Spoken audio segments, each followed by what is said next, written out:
affaire Alice Ngom et autres, les avocats sont-ils traqués? Voilà la question retenue par Info TV, Pierre Blaireau-Niemek. Est-ce qu'on peut se fonder sur ce qui se passe aujourd'hui pour interroger la situation des avocats au Cameroun? Alors, vous avez un représentant de très haut niveau du barreau. Oui. Je crois qu'il dira des choses plus intéressantes. Et ce que je peux constater, c'est qu'il ne faut pas souvent donner de leadership aux gens qui n'ont pas fait leurs armes. Cette affaire de crise anglophone nous a apporté aussi beaucoup de mal. Dans l'art musical, on a nommé quelqu'un qui avait 3 chansons pour devenir le président des artistes. C'est pas le nombre de chansons qui compte, hein?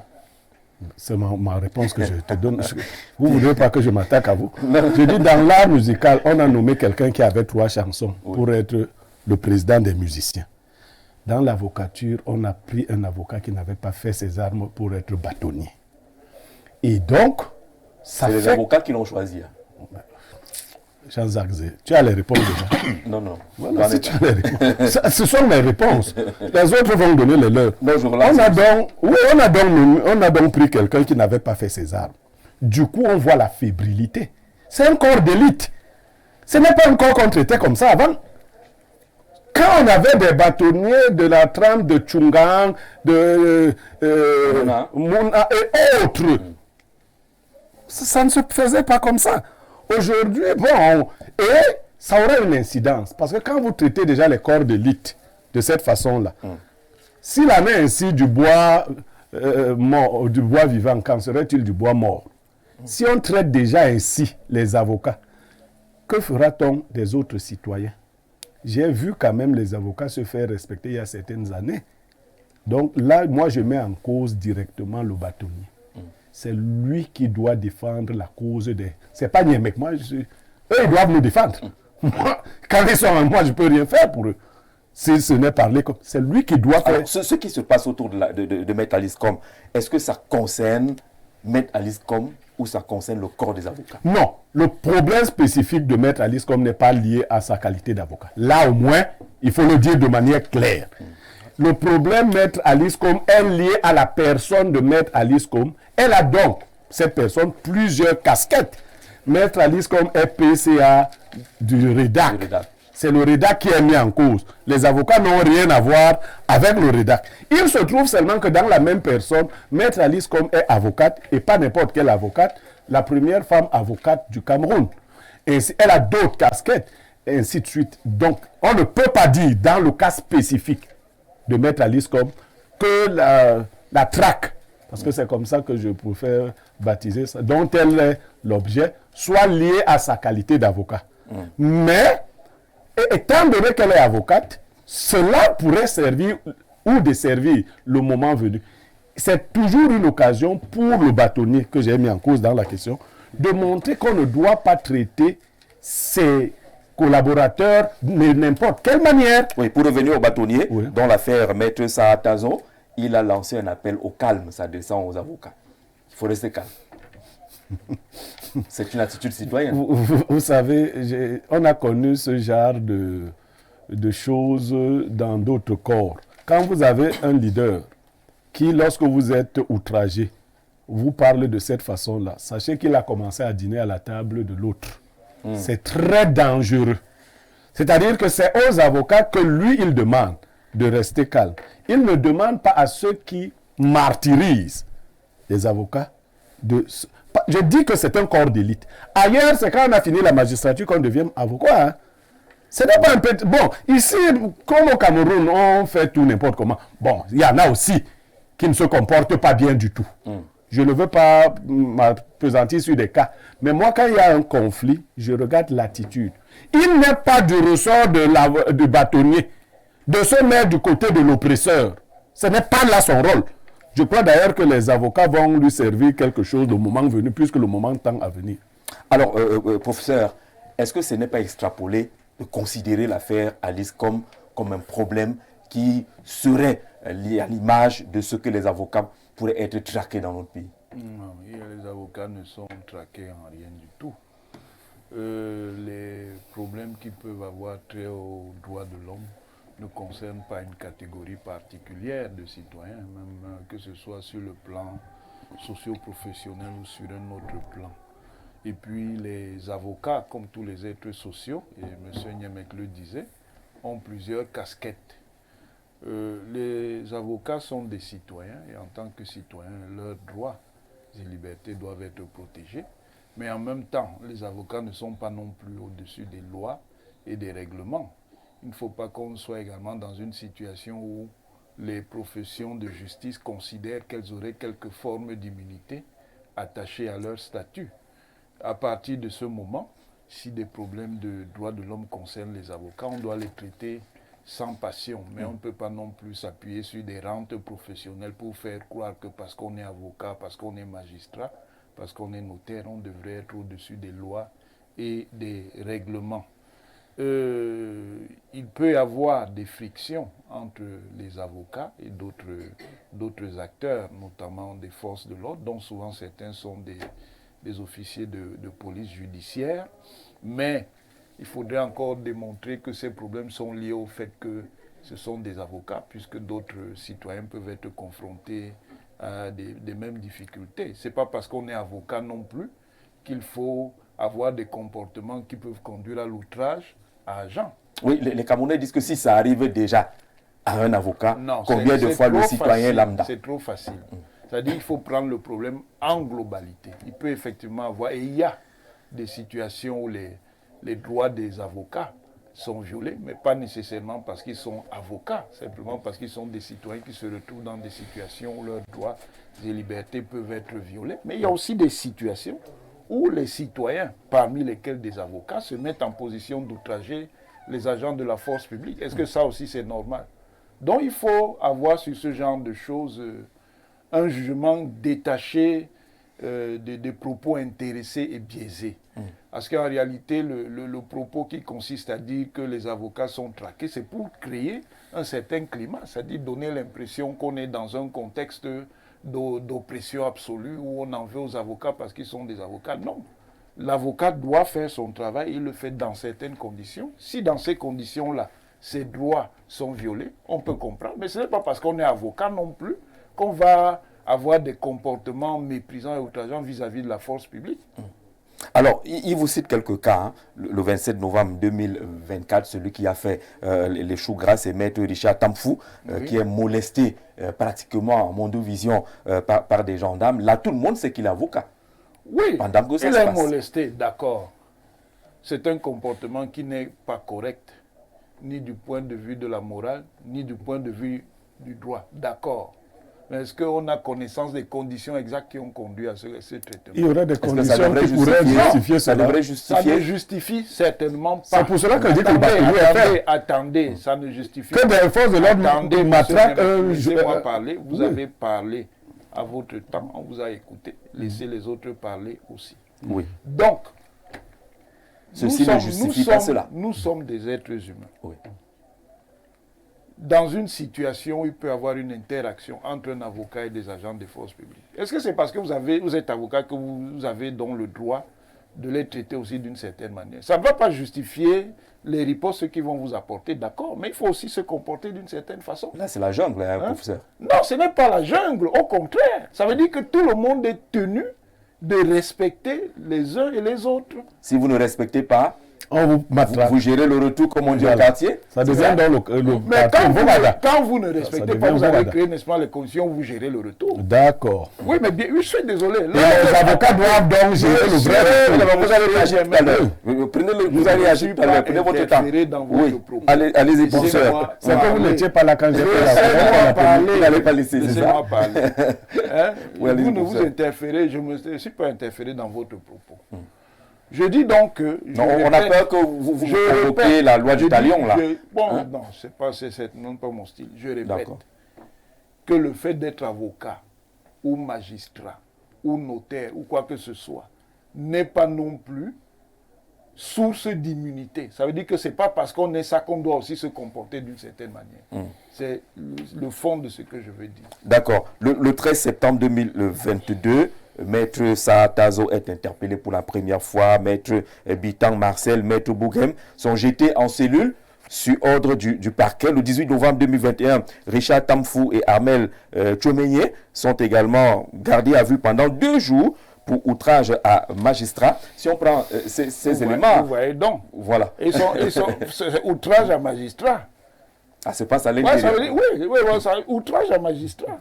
Ça veut dire que si le magistrat en arrive là, c'est qu'il y a peut-être aussi une inconduite de la part de ceux, mais maintenant il peut aussi, effectivement, là je suis d'accord avec vous, avoir des abus de pouvoir.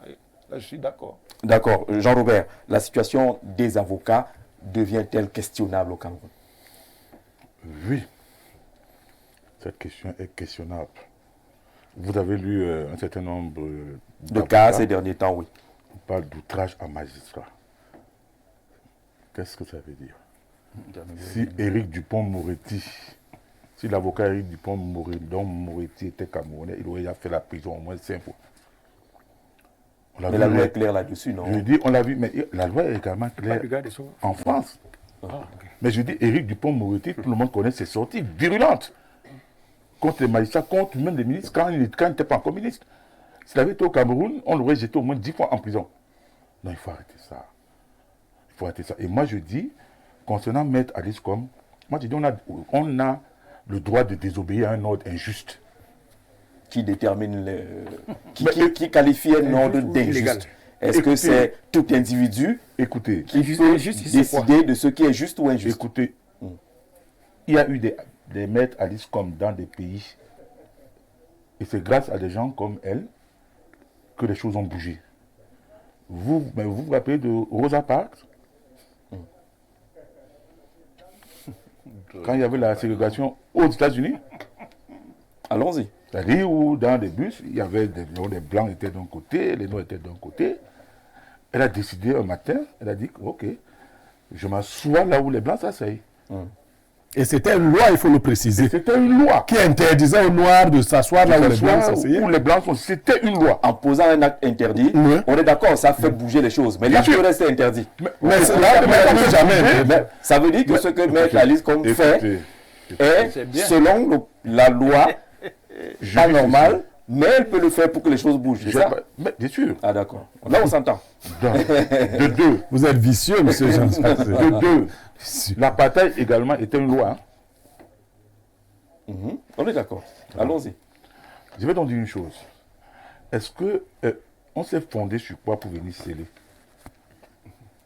n'est-ce pas, le bâtiment du REDAC?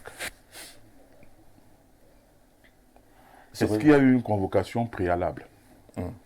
Non. Vous êtes là un matin, on vous appelle pour vous dire qu'on a scellé vos bureaux. Mais vous allez rester comme ça? Donc c'est un acte illégal.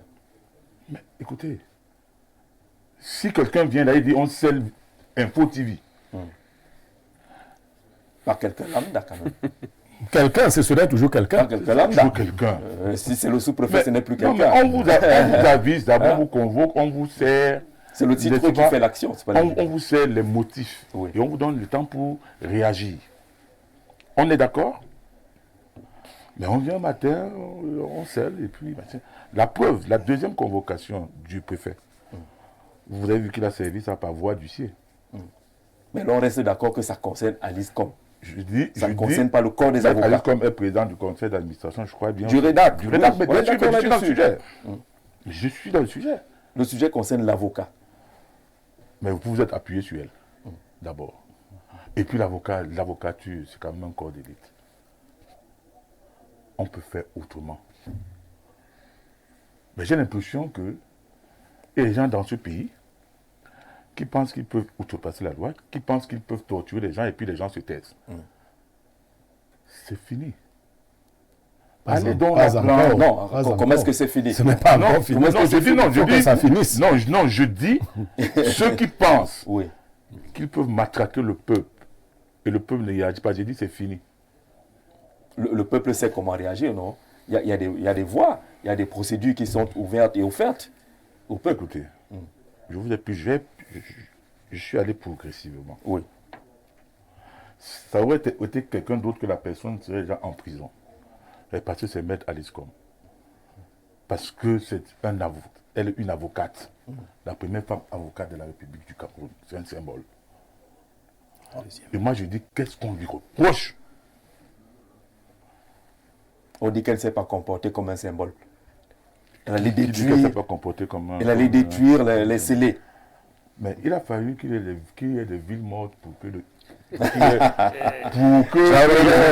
ait retour au multipartisme. C'est ça. Ok, Jean-Robert. Attendez, mais on est d'accord? On reconstruit l'histoire. Il a fallu qu'il y ait des villes mortes. Parce que les amis de M. Manda et du professeur Mathias Onanguini, à l'époque, hein, ils disaient que non, le multipartisme est interdit. Ils ont même marché. Il a fallu que le peuple aille dans la rue pour que le président Biya, je crois que c'était au congrès du RDPC, le président national du RDPC, dise apprêtez-vous à la concurrence. La concurrence, oui. Mais c'était le fruit de quoi? Parce que le peuple est allé dans la rue. Donc vous comprenez que l'acte de Oui, à l'ISCOM est aussi illégal, mais il vise quelque chose, cet acte-là. Est-ce que l'acte du préfet était légal? À un acte illégal, on ne répond pas à un acte illégal. Bien sûr. Moi, je suis d'accord avec ça. D'accord. Maître, est-ce que lorsqu'on considère que les avocats sont traqués au Cameroun, c'est abusé, c'est un abus de langage? Il y a tellement de choses à dire. Allez-y, prenez votre temps. Voilà, je ne sais pas exactement par quoi je vais commencer. La première des choses que je voudrais dire, c'est que je pense que votre titre est ambigu, un peu trompeur. Parce que quand vous dites... Parce qu'on ne voulait pas prendre position. ALISCOM et autres, les avocats sont-ils traqués? Moi, je pense que là, déjà, à ce niveau, il faudrait faire une distinction selon que l'avocat est dans l'exercice de ses fonctions ou bien qu'il est à l'occasion d'une autre activité qui n'est pas forcément celle d'avocat. D'accord. Des choses. Vous avez bien compris le titre. Bien. La deuxième chose que je voudrais indiquer, c'est que, peut-être à titre personnel, moi je n'ai pas le sentiment. Quand on dit sont-ils traqués, j'imagine une organisation particulière qui a été mise en œuvre et qui doit cibler particulièrement des gens en raison de leur catégorie. Je suis encore membre du Conseil de l'Ordre pour quelques semaines. Je n'ai pas eu ce sentiment, ni à titre individuel, ni à partir d'un certain nombre d'éléments que j'aurais éventuellement pu récolter et collationner. Je voudrais faire ici une pause pour indiquer que Monsieur le bâtonnier, Dieu sait que j'ai été en opposition avec le bâtonnier tout récemment, ce qui m'a conduit à quitter mes fonctions de trésorier de l'ordre, aux fonctions auxquelles il m'avait désigné. Mais pourtant, je ne peux pas laisser dire ici que le bâtonnier de l'ordre des avocats soit d'une façon ou d'une autre responsable de la situation que nous vivons aujourd'hui. Le système en lui-même est tellement mauvais, tellement pervers, que par strates successives, il finit par irradier le mal de départ qui se répercute évidemment sur les agents sur le terrain, qui n'ayant pas une philosophie, une direction, une colonne vertébrale certaine, se sentent parfois un peu obligés, en mesure de faire n'importe quoi, profitant de l'impunité corrélative. Donc, le bâtonnier avec lequel j'ai eu l'occasion de travailler pendant à peu près 2 ans et demi, que moi je ne connaissais pas non plus auparavant, je suis d'accord, mais dans toutes ces prises de position officielles, a toujours été d'une fermeté irréprochable en ce qui concerne la protection de la profession d'avocat et des avocats d'une façon globale. Voilà. Donc, je voudrais que cela soit au moins dit de façon précise. Et non, dit par un avocat. Et Dieu sait qu'aujourd'hui, dans la position qui est la mienne, je pourrais profiter de la tribune que vous m'offrez facilement pour essayer de me déverser. Mais je peux vous dire que pour ce que j'ai pu voir de lui, on peut discuter, on peut avoir des divergences sur tel ou tel aspect, telle ou telle orientation. Mais je pense qu'au moins la constante que j'ai pu observer au quotidien, ça a été la défense permanente de la profession d'avocat. Mais ce qu'on observe, les informations qui arrivent à notre niveau, on a quand même l'impression que c'est assez timide, c'est un peu de modeste autour de cette affaire. On s'attendrait quand même à ce que le ton soit un peu plus dur. Je vais y arriver. Des avocats ont été tués. Vous avez cité des exemples de 2021. Nous, on est arrivé aux affaires en juin 2022. Donc, rendez-le au moins déjà comptable de ceux qui arrivent sous son magistère. Oui. Déjà au moins ça, depuis juin 2022. Bien. Il y a eu des avocats auparavant, on a cité des exemples de bâtonniers qui ont été des bâtonniers forts et autres, mais pourtant, même sous leur règne, on a souvent eu des dérives de la part des autorités, ceux qui ont le pouvoir. C'est simplement la folie du pouvoir. Et le bâtonnier ne peut pas être comptable de la folie du pouvoir. Voilà, c'est de ça qu'il est question. Mais c'est le pouvoir qui arrête le pouvoir. Bien sûr. Encore une fois, oui, on est d'accord. Sauf que, là, en l'occurrence, pour pouvoir réussir à à obtenir des compensations, vous devez pouvoir mener un certain nombre d'actions qui ne se décrètent pas, qui ne se décident pas. L'analyse que vous faisiez tout à l'heure est vraie aussi pour le compte des avocats. C'est-à-dire que tous les avocats ne sont pas, on a tous certes la même robe, mais on n'a pas nécessairement la même obédience, parce que certains, en fonction de raisons qui varient en fonction de la population, certains ont des convictions politiques, qui sont opposés à d'autres. Il y a même la dimension tribale. Je vous dis, c'est un membre du Conseil de l'ordre qui le dit, mais la dimension tribale qui intervient, vous allez adhérer à telle ou telle affaire en fonction de l'appartenance. C'est une catastrophe. Ça, il faut le dire. Bien. Donc, de ce point de vue, les avocats, la corporation des avocats est, de mon point de vue, défaillante. Si vous l'aviez présenté sous cet angle-là, j'aurais été entièrement d'accord avec vous. Parce qu'il y a un téléspectateur qui dit... Il y a un travail à faire. Oui. Mais ça ne peut pas être la responsabilité. Moi, je vous dis... Vous êtes gentleman. Vous ne voulez pas dire que le bâtonnier n'a pas fait son travail. Le bâtonnier a fait du mieux qu'il a pu. Il n'a que 2 ans. Hein. Du mieux qu'il a pu. Voilà, tout à fait. On a tous fait du mieux qu'on a pu. Dans 2 ans, on a quand même enregistré plusieurs affaires. Très bien. Oui. Donc, j'en étais au bâtonnier, c'était une parenthèse, si vous l'avez compris. Je ne sais pas si vous vouliez m'interrompre sur la question. Oui, justement, parce qu'il y a un téléspectateur qui ajoutait, pour coller peut-être à ce que vous disiez tout à l'heure, que je dirais à mon humble avis, que les avocats ont tort de s'allier avec le pouvoir en place, peut-être pour coller à ce que Biro disait. Il raconte mille et une choses qui mais vont vous verrez aussi, avoir quand on va parler des prêtres, vous verrez aussi qu'il y a des prêtres qui s'allient au pouvoir. Le pouvoir, au point où les actions semblent être un peu timides quand même. Je ne veux pas être ici, profiter de la tribune non plus pour faire l'inverse, c'est-à-dire devenir l'avocat du bâtonnier. Voilà. Je vous ai dit le sentiment personnel qui a été le mien pour avoir travaillé avec lui, à ses côtés. Maintenant, pour le reste, si vous permettez, je pense que nous tous, collectivement, la profession, la corporation des avocats a nécessairement des choses à se reprocher dans ce qui devrait être sa mission de vigie de la société, voilà, d'une façon globale. Ça, d'une façon globale, mais je pense que le bâtonnier, il a fait du mieux qu'il a pu. Maintenant, comme je vous le disais au début, les avocats ne peuvent pas être, il faut qu'on soit d'accord, ils ne sont pas au-dessus de la loi, j'en conviens avec tout le monde, mais ils ne peuvent pas non plus être au-dessous de la loi. Qu'on en soit d'accord, une fois pour toutes. Des cas que vous avez cités récemment, moi je voudrais mettre de côté le cas du confrère de Douala, Saa Tazo, et le cas de Maître Alice Com, qui n'ont que la qualité d'avocat, mais qui, dans les interactions qu'ils ont avec les autorités publiques, ne sont pas concernés en qualité d'avocat.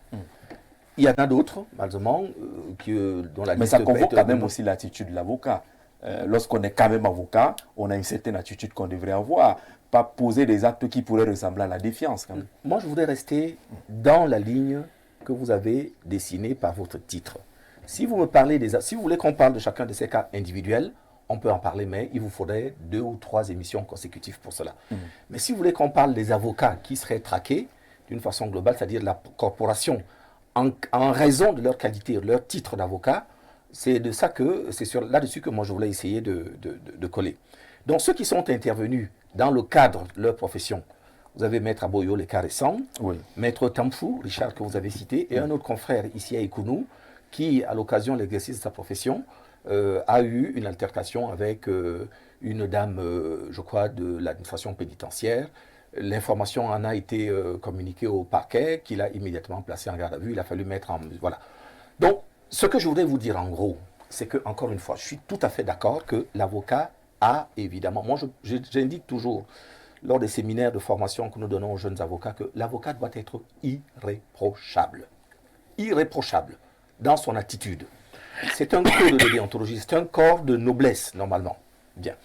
Mais en même temps, quelle que soit l'attitude que vous allez avoir, surtout dans un système qui est un peu déglingué, comme c'est le cas pour nous aujourd'hui, vous allez toujours... Le conflit est un conflit normal, latent. Vous avez d'une part une personne qui défend la liberté, et d'autre part une personne qui défend le droit.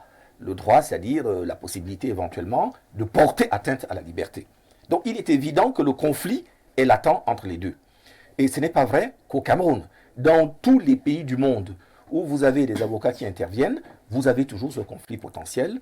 Moi, j'ai eu l'occasion d'exercer ailleurs, où on dit que les règles sont plus policées, mais je vous assure que vous sentez le climat politique influe sur l'attitude de la police, d'une façon globale, des magistrats, Certains vous diront qu'aujourd'hui, ils sont pro-salariés et à l'occasion d'une élection, ils deviennent pro-employeurs. De la même manière, il y en a au niveau de la police.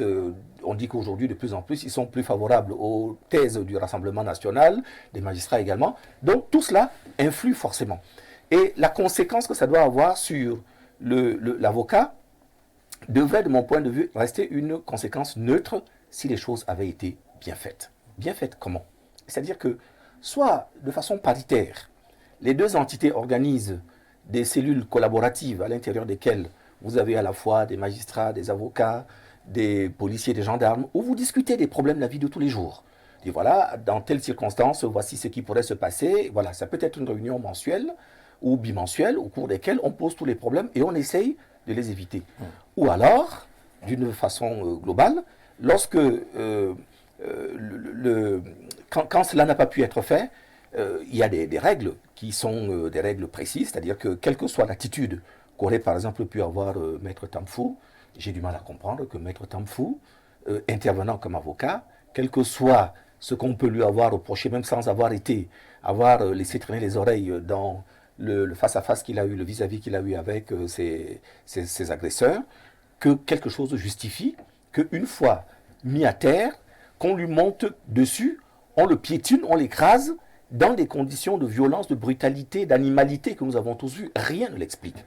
Il n'y a que les règles, d'abord l'éducation de chacun, et les règles de la corporation, avec naturellement le suivi qui est propre à toutes les professions, c'est-à-dire qu'il faudrait que ce soit le policier, le militaire ou le gendarme, qu'il sache qu'il y a des choses qu'il ne doit pas faire et que s'il les faisait, la sanction tomberait avec certitude et promptitude. Il n'y a que comme ça qu'on peut adoucir ce conflit qui est, à mon avis, un conflit presque souvent inévitable.